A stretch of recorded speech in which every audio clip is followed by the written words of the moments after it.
the Mad Queen. Welcome into the Queen's Lair. As you can see, I am going to be going into a beginner's guide for the Queen of Tides, stages 1 through 12.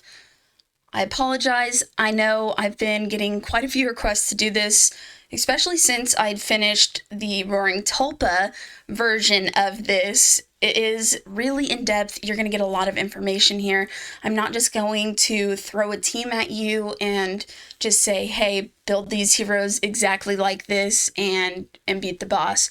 You're not always going to have the exact same heroes that I have, especially in my team showcases. So I want to explain to you how the mechanics of the boss work, because it is quite simple once you get the hang of it. That way, you're able to substitute other heroes in and out and make the right choices with those heroes because you know the utility that they provide for the team, or that the one hero you might not have in my showcase or anybody else's is going to be able to, or you're going to be able to understand what you're lacking now that that hero isn't there and what you need to replace it. So let's go ahead and jump into it. Here I have, as you can see, the Beginner's Guide to the Queen of Tides. This information and all of these visuals are all going to be available on my Discord. The link for that is in the description below. As you can see, I have the Queen of Tides boss, all of her abilities, the Tide Guard left and the Tide Guard right. I also show you what you get here. You get the Warrior set, which is a 2-piece set. It's going to give you increased attack. This is a set you're going to use forever in the game, as long as you're playing it. The Curse set is a 4-piece set, another set you're going to be using for quite some time throughout the game. And then the Revival set, which is also another really good set for your tank heroes or your supports. The Queen of Tides has Blessing of the Empress, Torrent, Stifling Aqua Cage, Water Whip, and Tsunami. The only difference between the left guard and the right guard here is the left guard is going to apply joint attack to an ally for 2 turns, and then the right one is going to heal the boss for 30% of max health. A few helpful tips that I have here: if you're unable to kill the boss, try taking out the right Tide Guard before attacking the main boss. To keep the boss from healing, use heroes with unhealable debuff. And to keep the boss from gaining shields, use heroes with no positive effects debuff. The fastest way to take down the boss is with poison. If you don't have poison heroes, you can use a tank team with sustainability. This will just take a bit longer. You can also use a high attack team, but that's going to be more of a later game strategy, and it's going to be hard to have all the stats you need by the time you're farming stage 12. All of your allied heroes need to have 155 speed to be faster than the boss on stage 12.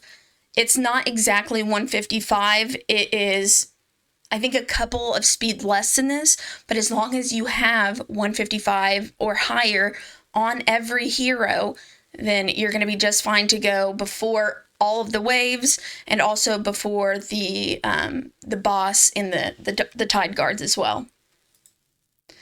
Here I have, this is actually stages 1 through 16 recommended heroes, because I can't remember if I said this or not. I don't want you to just build out heroes specifically for the Queen of Tides stage 12. That doesn't make sense. It's not realistic, especially if you're a free-to-play player or you're a low spender. I want you to focus on building heroes that you can use outside of stage 12, possibly going into stages 13, 14, 15, 16, and also other places within the game, because you need to get the most out of all of your resources overall. So this is also not every single DPS unit and support in the game that you can use. There are other options as well. It's just really hard to fit them all on. So these are just the general ones and some of the better uses you can go for. So as you can see, some of my general tips here are the boss and the waves before the boss are water element. So use wood element heroes to gain the affinity bonus and deal more damage. That is going to be the reason why you won't use red heroes. Red heroes are fire, and water is going to, this is the way I look at it, water is going to put out fire. So they're going to deal more damage to fire heroes. If you use water heroes here, you're not going to get any extra bonus or take any decreased, you won't do extra attack, and you're not going to receive any less amount of damage. If you use those wood element heroes, like I was saying, the green ones, you're going to be able to do a little extra damage, and you're going to be able to receive less damage as well from all of the enemies. For a faster clear time, use one hero that deals AoE damage in order to clear the 2 waves before the boss quickly. You really only need one hero, especially when you're going through stages 1 through 12, that can help you get through those first 2 waves quickly. Whenever you get to the actual boss, that hero is not going to be as much help, and I'll tell you why whenever we get there. And then I have a little bit more advice about the different teams you can use as well. And I apologize, it doesn't matter where I put my head at. I'm always in the way. So this is usually what takes a large amount of time. I will move my head around here a little bit so you can get more of an idea. But like I said, you're also going to be able to view this on my Discord community. On the team I'm going to show you, I have Rodira, Rogue, Santis, and Hakron. This is a very basic beginner's team. And all of these heroes can be used in more places than the Queen of Tides. Rodira is an excellent hero that you're going to use if you don't have Mythasia, and she's also right up there, very comparable to Blackhorn as well. So on this, you can see I have her name and then what she's going to provide to the team. So Rodira is going to provide survivability and healing. She does some more, a little bit more than that too, but I have 1 through 6. First, when they need to go on the team. Second, the level you need to have them at, and if they need an ascension. Third is going to be their important stats in order of priority. So we have health, speed, defense, and focus. It is in that order. That's what you need to go for. And for number 4, I have the base at what you really kind of need those stats to be at to complete this on the hero. So for Rodira, I have 15.5k health, and then so on and so forth. And 5, you can't see here. Let me go ahead and move myself. Oh, that was not the one I wanted to move. But no, let me move my camera and we'll go over. We'll just go over here. But I have her gear sets, the Terra set, and then I have 4 options for hero replacements that you could use eventually to upgrade or change out your Rodira. And honestly, possibly look to start slowly filling in some of these other guys for your progression to get to stage 13 and 14 and so on and so forth. So give me 1 second here. I'm going to go ahead and pull up my team and we're going to do the run and I'll talk through it just a bit. I do want to say though quickly, the sets and the gear that I'm recommending to you on here is based on people that are really approaching stage 12 and they are just coming off of doing the Roaring Tulpa. That's the first dungeon you should be focusing on. And if you do that, you're going to have a lot of Terra sets. You're also going to have Rage sets and you're going to have Vanguard sets. I wanted to use those very specifically because those are the ones that most of you are going to have by the time you're able to actually consistently farm stage 12. Okay, so here we are on stage 12. I'm going to go ahead and enter. I'm not going to skip the formation so you can see my Rodira, my Rogue, Hakron, and Santis. And these are the spells to use as well. Honestly, these are the general spells that you're going to use in almost every dungeon. So just go for defense down. That's going to help you deal more damage. And then healing, which is going to just give some extra additional healing to your team as well. And I am going to have this on auto.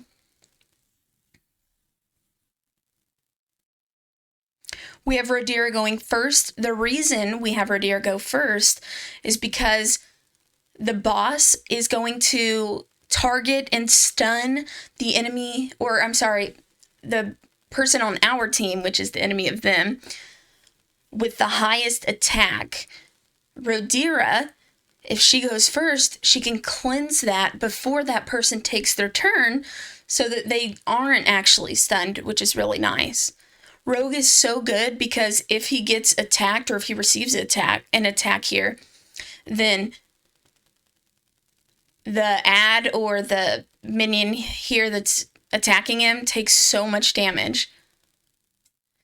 This is not the fastest clear time by any means, and if you wanted to speed this up, you could look to do some substitutions with some of the heroes that I had on the visual guide that I showed you guys, and you could put in somebody that is able to do a lot of damage so that you can get through this faster. But if you're going to do that, it won't necessarily be as consistent for you, and you're going to need a bit more stats on all of the other heroes too.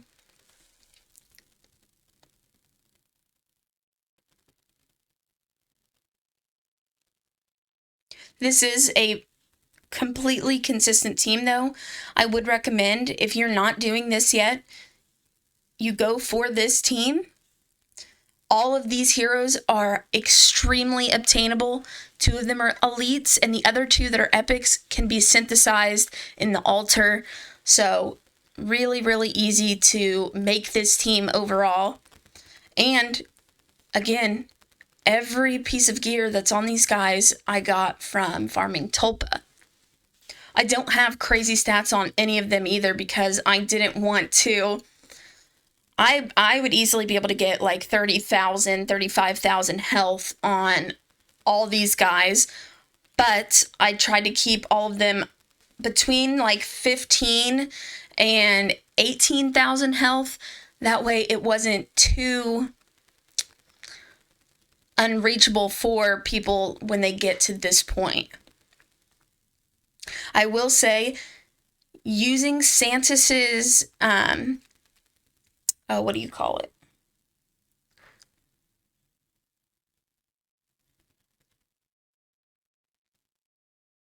I'm having a moment. I can't remember. But see there, Rhaedyra did cleanse Santis when she was stunned. You don't have to turn anybody's abilities off. I also do have it targeted so that we're going for the ad on the right first and then the boss.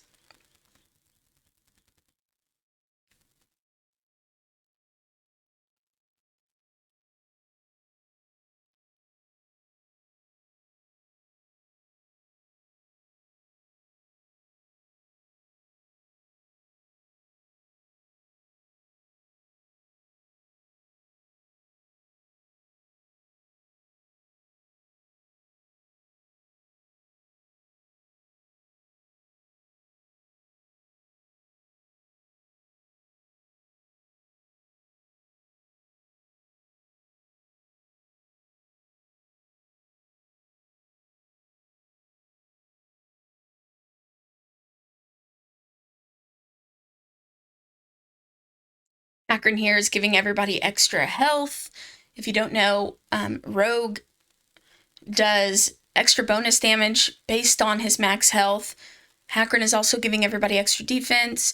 Rhaedyra is healing, giving defense up to everybody. The main damage dealer here is Santis, but Rogue also does a decent amount of damage as well.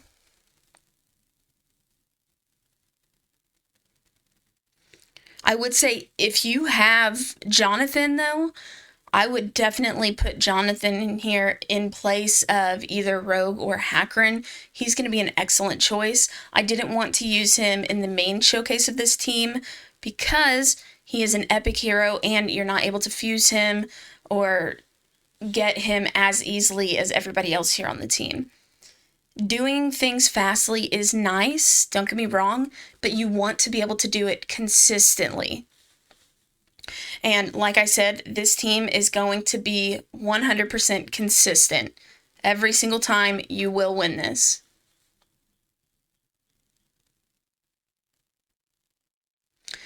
And I remember now, with Santis, you don't have to have her 5th Ascension, but it is going to definitely knock off a few rounds for you and make this faster. If you don't have that Ascension, it is still possible. It's definitely going to take you a bit more time. You don't need Hakron's Ascension either. You do need to have both Rhaenyra and Rogue's Ascensions, though. That's important. And that's really just going to be because it's going to give you extra base stats of what you're going to need. I can't remember what they both do. I think they both just give extra health. But I know Rhaenyra's does for sure. I can't remember off the top of my head about Rogue.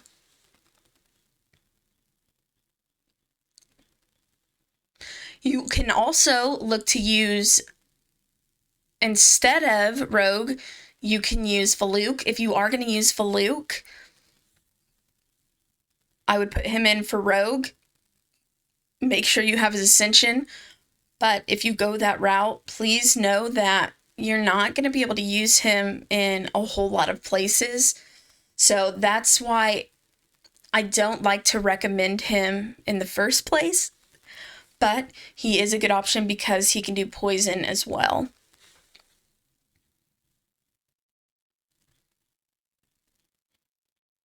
You will be able to use him in other dungeons, so I won't say that. But I don't know. I also just really like Rogue. I'm a big fan of Rogue, and if it wasn't for Rogue, I wouldn't have been able to make it that far in Queen of Tides. He was solid for me. Whenever I first started doing this, I think it took me about 10 minutes to do all my runs. It doesn't take that anymore. That was a long time ago. And it might seem like some of these stats are kind of high-ish, but just because there are a lot of hell stages above stage 12, it is still pretty challenging to get to stage 12, beat it, and do it consistently. What works on stage 12 is not what's going to work for you on stage 14 and stage 16 as well. So they are all different for the most part. Stage 14 is not as different from stage 12 than stage 16. Hopefully that isn't getting too jumbled up with all my words. But as you can see, Santis has the most damage here, 63%, 23% from Rogue. And like I was saying, just if you have Jonathan, he's going to be a really, really excellent option in here. And you could try it out with either swapping him with Rogue or with Hakron as well. He offers a lot of different things to the team. I'm not exactly sure how long it takes to do this run. I'm thinking it's about 3.5, 4 minutes. And quickly, before we end this, I am going to show you the stats on all of these guys. So let's just go ahead and we're going to go to elites. For my elites on Rogue, he has 18,000 health, 2,300 attack, 156 speed, 71% crit rate, 193% crit damage, 6% focus, 48% resistance. Rogue can actually be a monster, but for him to be a monster, he is going to need quite a few stats. This build for overall is going to be just enough for what you need. Although it does say he deals bonus damage on his max health, he still does need attack to be able to deal damage. I would recommend getting more attack than this. Something else you could try is to get a bit more focus. He is able to taunt, but he has to have enough focus to not be resisted from the boss. The resistance here isn't necessarily important, but if you do have enough resistance on all of your heroes, you can actually resist that stun from the main boss. And you can see here he is level 60, fully ascended, and then my Rodira is level 50, fully ascended. If you take her to 60, you can get away with gearing her much more easily. You need health, that's what she's going to do her healing off of, defense, speed, and then some focus and resistance. Her focus is going to help her land her attack down, which is on her A1.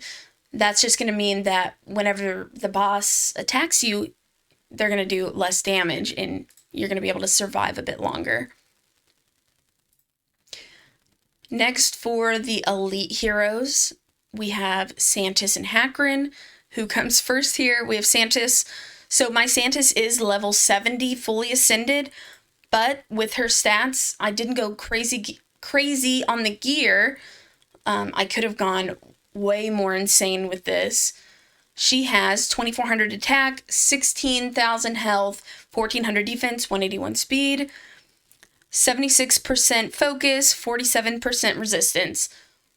What's really important here is her focus is very important. She's not going to land her poison if she doesn't have a specific amount.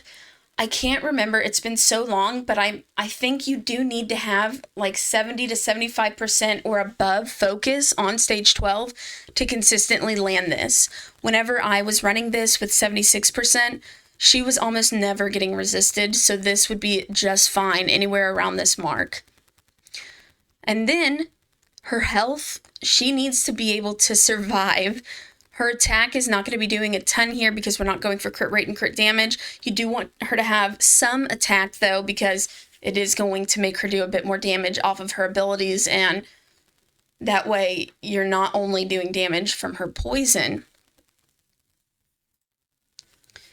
Lastly, we have Hakrin. Hakrin is a defensive hero. I do have him also at level 60, fully ascended. With his gear, again, I could have went really insane. You want to focus on putting defense onto him. That's his most important stat. We have defense at 3,000. You don't need this much. 16,000 health. Focus is 57.5%. He has the option to taunt as well, and he's going to need focus to land that. This is not going to be the reason you have him on your team. It is an extra bonus that's added if you're able to get that focus, but it's not exactly a priority within everything that you're trying to build. And like I said, all of these guys have Terra sets on them. I made sure to use Terra sets so that it was a little bit more realistic.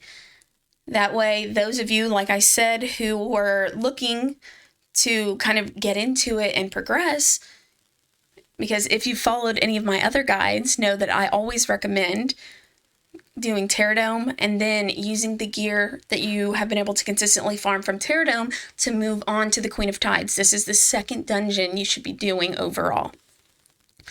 If you guys have any questions, comments, concerns, leave that down below in the comments. I would be more than happy to answer anything you guys might have to ask, or if you have any kind of substitutions, any questions, anything like that. Also, like I said, join my Discord. It's a really great way to directly message me and get a little bit of help. Thank you guys so much for watching, and I'll catch you in the next video.